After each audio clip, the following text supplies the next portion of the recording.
Just hearing from NVIDIA's Chief Financial Officer, Colette Kress there. A couple of comments she talked about. She gave some of the forecasts, some more detail on Blackwell, on the ramp up that they are undergoing in terms of production there, talking about the first quarter we'll see a significant ramp of Blackwell and manufacturing of that chip. For more on the latest from NVIDIA's earnings report and call, we're bringing back Cory Johnson, Chief Market Strategist at Epistrophy Capital Research, host of the Drill Down podcast.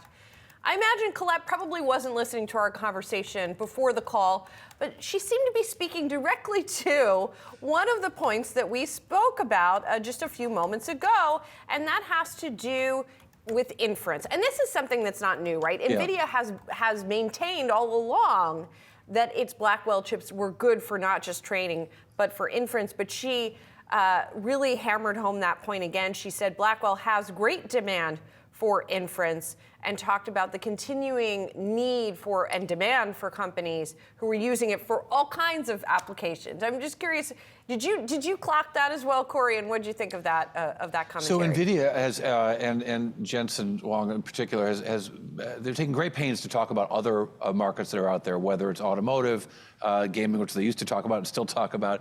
They talk about robots. They've made some investments there. They've had robots out of their Nvidia GTC trying to show off all these other places that AI will be used and the places that they can sell chips into. They want it like all the companies in Silicon Valley that surround me, all the startups that surround me here in San Francisco. They want to tell us that the TAM, the total addressable market, is bigger than what we can see. And it indeed may be.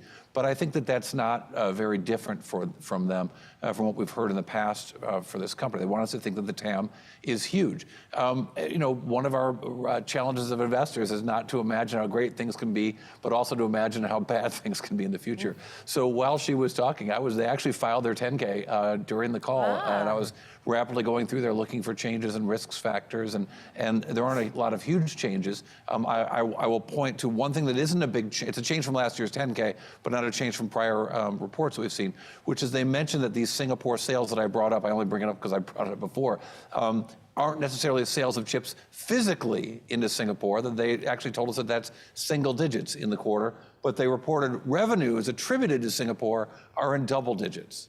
So we'll make of that what we will as it relates to export controls and other places in the region trying to find a place that they can get the chips, at least attribute their bills to.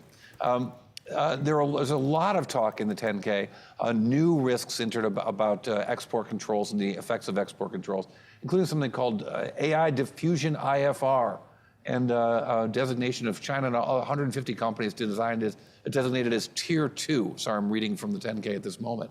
And so the concerns that this could actually dampen sales in the future for NVIDIA. Now, this in the context of the actual numbers. So the actual numbers that we can see in this 10K, and again, the actual, at least I was looking on the website and didn't see an update of the presentation materials while the CFO was talking here. But we can see in the numbers, they give us the annual numbers. If you strip out what they did earlier in the year, you can figure out what the quarterly numbers are.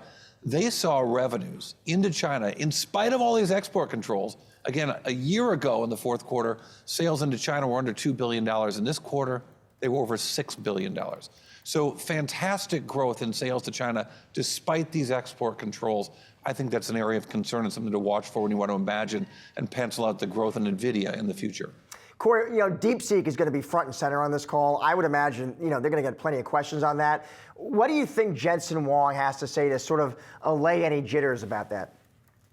I've been covering semiconductors for decades, and this cost of semiconductors drops by half about every other year. And yet, the usage of semiconductors has gone through the roof every single year. So I think that he'll probably say something of that sort, that more efficient AI models means that you do more with AI, and that's nothing but good for NVIDIA, and I think that's exactly right.